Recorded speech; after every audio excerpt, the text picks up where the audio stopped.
What's up, beer seekers? We've got another great Industry Insiders episode for you tonight. We are joined by Kevin and Tammy Merritt, owners and founders of Crue Brewery in Raynham, Massachusetts. Guys, thank you so much for taking the time to chat with us tonight. Oh, thank you for having us. For anyone who's been on your website, knows you guys have quite the backstory to starting this brewery, but we'd love to hear it from you guys. So go ahead and just tell us, how you got your start. Oh goodness. So our start, we did it kind of backwards. So we went down to Newport Storm down in Rhode Island, and we went on their brewery tour. And after we had a bunch of drinks and stuff, and they had hard alcohol, then they had the rum and stuff like that. And we had a few drinks, and I looked at Tim and I said, "We can do this." And she said, "Okay." So that was how we got our start. We started and we joined the South Shore Brew Club, and we learned how to brew. And there's a bunch of good breweries that came out of the South Shore Brew Club. So that's like Bog Iron, Troy City, Shoveltown, and us. All came out of all of us came out of the South Shore Brew Club. So that's kind of how we got our start in the brew business. And then just actually speaking of that, we wanted to talk about all those South Shore brewers. We had the privilege of actually hanging out with the South Shore Brew Club, as you know, but you guys all seem to really help each other out. And there seems to be really a partnership, even though you're in competition. Can you speak to that a little bit? Oh yeah, definitely. Like even the guys around us, the guys closest to us are Black Hat, Berkeley Beer, Shoveltown, and Bog Iron. And when we first started out, I didn't know how many cans we were going to need. We ran out of cans, and so I called Paul at Black Hat, and they gave us some cans to use for the weekend to get us through. Wow. And then later on in the fall, we were doing a stout, and I didn't have lactose, and I couldn't get it from the homebrew shop. And Brian at Bog Iron gave us some lactose. So that's just how good these guys are and how close the group is. So it's really nice. It's really cool. I always think that's one of the most interesting things about. Oh, sorry. I was just gonna say I always think that's one of the most interesting things about the craft beer industry is just how they're competitive. I work in a business environment. Everything's competition. But in the craft beer industry, that just doesn't exist. Was that something that drew you guys to it? I mean, it's a lot of camaraderie within the industry as a whole. Yeah, I think when we were down at Newport Storm that day, just drinking, and you're kind of just talking with everyone in the facility, and it's just kind of really nice, and everyone's just having a good time relaxing, and you kind of leave your titles at the door. So I think we really just love that, where you just come in and you're whoever you are. You're not doctor this, or you're not a teacher like I am this. You're just a person, and everyone just kind of talks to you and treats you the same. So that's really a lot of what we love about the brewery business. Yeah. Yeah, and kind of on that, you guys down in that South Shore Brewing area has definitely been most willing to hop on with us. So it shows in your camaraderie with the beer and the brewing and being there, but also as soon as we have asked mostly all of you, you've all been ready to jump on and talk about yourselves and the work you do together. It's been really cool to see from both being at the brewery itself, but also just talking in these interview settings. I don't think it's something that you see very often in other industries. Yeah, we were saying that earlier. If McDonald's runs out of burgers, they're not going to ask Burger King to get them. Very true. Happen in industry or any restaurant. We ran out of steak, and we brought some steak for you guys for this weekend, and that just I don't think that would happen in any other industry but the brewing industry. Yeah, it's definitely cool. You mentioned your teacher, and that was actually one of the first things that resonated with me when I had first gone down there right after the pandemic had shut everything down.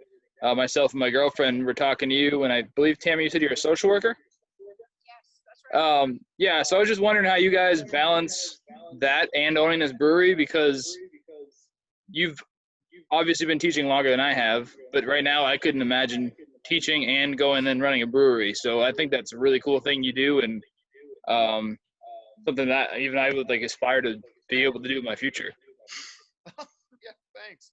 Yeah, some mornings, I have to wake up early and come to the brewery before before I go to school. So then I come and do some things here, maybe dry hop something or pressurize something, and then I leave, go to work, and there's other people that come in and work during the day a little bit, and then after work I come back and finish up whatever we have to do. So that's basically how we've been working it so far, and with the school schedule, I like to try to finish everything I need to finish for school at school. So all my grading and stuff I try to do before I leave school, because once I leave school, then that's it. And you teach in Boston, correct? So if I remember that. Yeah, I teach at Madison Park, right next to Okay. Reggie Lewis Center. It's a lot of driving. Oh yeah. Yeah, so I listen to audiobooks on the way in. So I listen to, I've listened to Brewing a Business. I've listened to, Sam Adams' story. I've listened to Sierra Nevada. I've listened to a lot of those guys, on my way to and back from work, just learning more. Do you have any advice for, there's a lot of people who love to homebrew, but you guys took it to the next level. Do you have one piece of advice for those people out there that really want to give it a shot, making this their profession? Man, it would have to be two. So I'll take two. Yeah, okay. The two pieces of advice is one would be to join a homebrew club, because those guys give you honest feedback. I remember our French toast beer. I brought that to some of the guys, and they're like, "This is awful. This sucks." That got me excited. Yeah, you fermented it too high, and a lot of different things are really honest with their feedback. And then I remember it was Matt Menard from Bog Iron. He's really good at tasting things, and he's critical of the stuff that wasn't that good. And when we finally got it right, we finally did everything right. He's like, "You know what? This doesn't suck." And I was like, "All right, good. that's great." So I think number one, if you're going to start a brewery, get some honest feedback, join a homebrew club. And number two is CBC. We learned a lot of information at the Craft Brewers Conference. We went to 3 before we even opened. So we went to Philly one year, we went to DC one year, we went to Nashville one year, and that's where we learned, about machines, the different brew equipment to buy, and we found a consulting firm that really helped us at the beginning with some of our stuff. So I think those are the two pieces of information that I could give if people wanted to start a brewery. Very cool. You also have to be persistent and have drive. He's very driven. He doesn't ever give up. Nothing's easy, but it's definitely worth it. Yeah.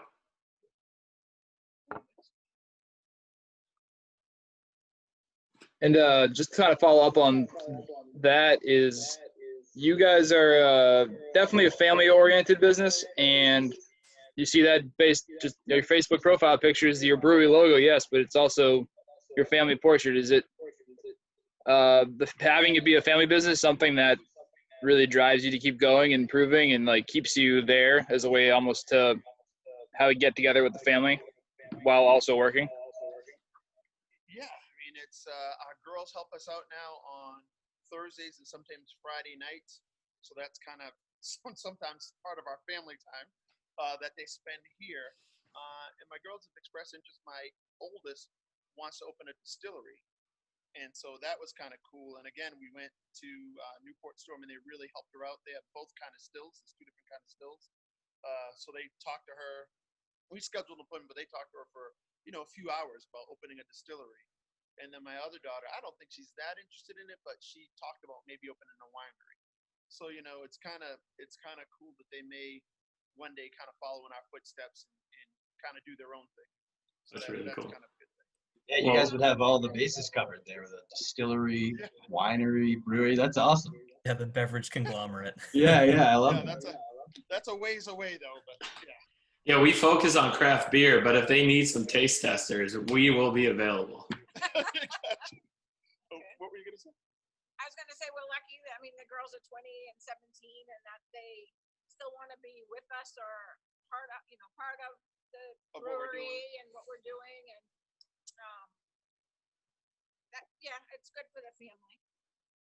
Yeah, that's the best. One thing I wanted to chat about real quickly is I got to go to Crue Brew once, but it was during this time, so we couldn't go inside. But the inside, when I went to the bathroom, looked really cool. I know you guys had worked really hard to get it to look the way it does now. can you just tell us a little bit about your actual location? Because I don't think that's something we should pass up on. We're located at 95 Ryan Drive in Rainham, where we wanted to stay because that's where Kevin was born and raised, and that's where we raised our family. So we're lucky to be right off of Route 495 on Route 138. It's easy to get to. It was a huge empty warehouse when we began. Our contractor, he totally understood the concept that we both had, I guess the vision, without necessarily using words. It's kind of hard to explain exactly what you want, but he knew exactly what we wanted, and he delivered, and he did a great job. That's it. I mean, our over bar, we have, a big bar that seats about 30 or 40 people. The tap room can hold about 120 people. And so we have entertainment sometimes on Thursday nights. We used to, sorry. And it would hold a lot of people. We had open mics on Friday nights. We had a comedy show every 3 or 4 months that would usually sell out about 100 tickets. So it's a big space. And we've also set it up to expand. So in back, my fermenters, we have, 1, 2, 3, 4, 5. We have 5 fermenters and 2 bright tanks right now, but we have room for 8 more tanks. Wow. So we have room for expansion. So we can stay here for a bunch of years. Very cool. Is there anything on the horizon that you guys see, or has that even kind of been a thought at this point? Yeah, we're talking about that now, about getting more tanks and kind of doing that thing, just expanding a little bit, distributing more, canning more.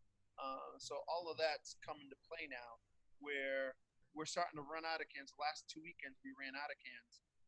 Oh, I know I have it plugged in. Hello? There you go. You're still there. Sorry, the last 2 weekends we've run out of cans, and so we definitely need to expand, get a canning line and that kind of thing. Wow. So yes, we're looking to expand. Very nice. So kind of along the same lines, we just talked about your location. With BeerSighted, one of the things we really love to get into is just the experience at the brewery itself. There's so many sites and stuff out there that rate the beers and talk about the specific beers themselves. We like to talk about the experience at the brewery. So I'm going to kind of put you on the spot a little bit here. In 1 minute or less, if you go a little bit over, it's not the end of the world. In 1 minute or less, what makes your brewery experience unique? Oh, geez, we're family oriented. We're service oriented. We have our plaques, or not our little pictures of all the police departments and fire departments around us. Kids can come in here. Families play games. A lot of mothers have brought their sons, and families have come in to have a drink together. It's just a welcoming space for everybody. Not just younger people, not just older people, not just white people, not just black people, but basically the brewery is open to everybody, and we have a large enough space that if you want some time alone and you want to sit in some of these tables back here with just 2 people, you can do that. But if you're someone that's alone and you come to our bar, you're going to meet nice people to talk to that aren't going to be just interested in hitting on you or whatever, but are just interested in talking to you and finding out more about you. So that's just kind of what makes us unique. It's not a clique. It's not where people from this side of town come here or professionals come here. It's just everybody comes here and everyone's equal.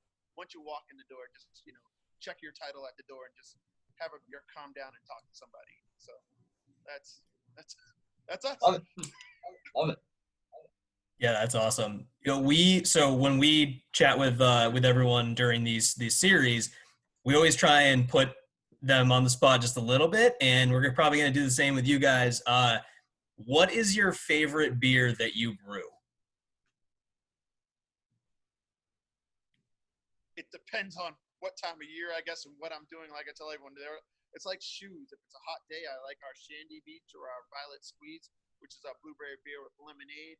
If it's a little warmer or something like that, or I'm having a steak, I'll have an IPA or something like that. Or if it's after and I want to reward myself, I'll do our Oreo Milk Stout or something like that. But I guess just day in, day out beer that you would just go to all the time, that would be like your utility heavy lifting beer, would probably be our ESB or our Fire Pit Amber Ale.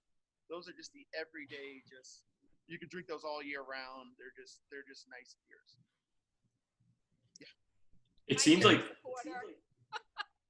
What'd you say? I said my favorite's the porter. I like that. I Straight love to the point. A less diplomatic answer. We've actually on the beers. Well, actually, so before I get to the next question, Kevin, that's the type of answer we get most of the time. Is that it's very difficult for the brewer to actually choose. So, we understand. One of the things that tends to come up are a couple of trends. And Nick, Tim, and Brandon are probably gonna roll their eyes or something when I ask this, but I always like to ask about the fall beers. And the other thing that's been coming up without us even prompting is on the seltzer side of things, the seltzer trend. So I guess this is a two-part question, two random questions.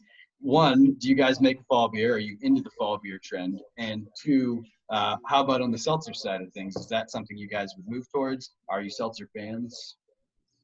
No, I'm not a seltzer fan. Tammy is. Right? Yeah, Tammy likes seltzer. I'm not a seltzer fan. Probably won't brew a seltzer, at least not this summer. And fall beers, we are all over it for fall beers. So we have our Yes. 21 pumpkins. She actually cuts up 21 pumpkins. We put the brown sugar and the cinnamon on them. We put Madagascar vanilla beans in there, and we heat it up. We throw it in our mash while it's still hot. It was over 40-something pounds of pumpkin last year that we used for our pumpkin beer. We have our Black Friday beer, which comes out on Black Friday. It's a black IPA. So that's another one of our fall beers. We have our French toast beer, which is a brown ale that we use with maple syrup, Madagascar vanilla beans again, cinnamon and nutmeg. And then that's basically it for our winter beers. But yeah, that's our fall beer kind of lineup. So yeah, we love the fall beers. Or speaking my language. I was gonna say you just sold Steve, so See you frequently in the month of October. All right. You guys clearly do a lot of the seasonal variation. Is it a lot of like heavy lifting to do that? Just kind of keep rotating new stuff every season? Yeah, we are kind of caught with that now where we're selling our ultraviolet and it has so many blueberries that it's like a purple shade.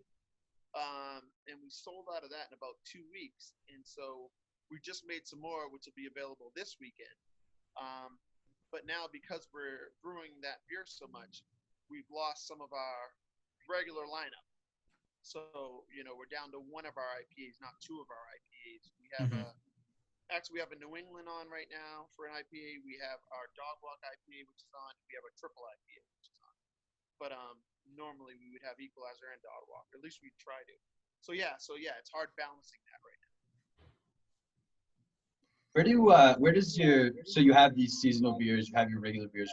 Where do the ideas typically come from? Do you guys, I mean, are you one to just like suddenly have an idea for a beer and just go for it, give it a shot? Or I'm always curious about the process behind where it comes from. Yeah, a lot of times it's just stuff that we like the French toast beer was just, I had one at the Extreme Beer Fest by Funky Buddha in Florida. And so I loved it, so I tried to make that beer. So that's kind of where we got our French toast beer. The Oreo beer, we had River Six's Oreo beer, and we really liked it. So we tried that, and we did that beer. So we try different beers just based on what we like. Oh, someone just came in for cans. Sorry. Open. Sorry, guys. What you got to do? I love it. This is the real brewery experience right here. Yeah. Yeah. It was like, what? So that's where the inspiration from a lot of our beer. I made I think it might have been an amber ale that Tim threw some mangoes in. That was a blonde. That Tim threw some mangoes in, and that was Mama's mango. I'm all about the fruity beer, so we've done a lot of different fruit beers. He's getting ready to make a raspberry wheat. No seltzers, but we'd like to do something on the tea line. Oh yeah. A lot of times at night we just talk to employees too, and ideas come that way from just open discussions and what would you like to see next, things like that. Yeah, we made our old rescue wagon. That was a homebrew recipe that we did one time. And we put that in barrels. So we just got some Maker's Mark barrels, and we just put that in the Maker's Mark barrels the other day. and I had some extra Belgian yeast. And so what we're going to do is we're going to make a Belgian IPA. So you don't see those much No. around here at all. So that's going to be something pretty unique to this brewery. So that's going to be one of our next brews, probably next 1 or 2 weeks that we'll do the Belgian IPA. That is definitely unique. Yeah. Well, guys, before we get you, oh, sorry, go ahead, Tammy. I was just gonna say we try to keep a wide variety. Like we don't want to be all IPAs. So we have the red and the amber, and then the stout and the porter, and then some lighter beers for people that come in and say, I like Bud Light or Corona. What do you have that's like that? So we try to have something for everybody. That was Steve when we first started out. No, not when we first started out. This was back way before we started BeerSighted, when I was just getting into my beer drinking days, and I was at a brewery. I may ask that question: what is similar to a Bud Light beer? I do not ask that question anymore, I swear. Some people it takes a little longer. Yeah, I guess we could be like a crossover brewery, right? That people just come here when they're in between, us and some of the harder stuff. So they can get light beers here, they can get shandies here, so you can bring, you can bring mom, you can bring grandma, you can bring everybody. Just there you go. Have a beer. Grandma can have her shandy or whatever. I'm generalizing. I'm so sorry. And then whoever can have their triple IPA. Right. So I'm gonna get a lot of stuff from some of our people into that now. There you go. That plays into the family aspect. Yeah. Well, guys, before we get you out of here, can you tell us a little bit about like your distribution? Do you guys distribute locally a little more, try and like spread it out? Where could people find updates if they want to get the latest information on Crue Brew? Yeah, so right now we're not distributing much. A lot of it's going in the tap room right now because we've been running out a little bit. Once we get our capacity back up, we'll be back out to the restaurants around here. We're Owls and Boards around here. We'll hopefully we can be at the Great American Pub and some other local places around here. We've gone to Finn's down the Cape. We may be doing a few more restaurants down the Cape this summer. And then, we may do some liquor stores, do more cans in liquor stores. So we're trying to expand that distribution loop right now. And so if you go on our website, I don't think it's updated right now, but it's going to be updated in the next few days. It'll show where you can find our beer. And so that's a great thing that we have on our website that will be updated probably at the end of this week. Perfect. Well, guys, thank you so much for taking the time to hang out with us tonight and chat. Check out their website at cruebrewbrewery.com. We're going to put it in this video down below. Follow them on social media. For us, subscribe to our YouTube channel and check out our other video content, including more industry insider video interviews. Head on over to our website, BeerSighted.com, to check out everything we've been working on and follow us on social media as well. And guys, thank you again so much for taking the time to join us tonight. We really appreciate it. All righty. Thank you, guys. Thank you. Cheers. Thank you. Cheers. All right. Cheers. Thank you.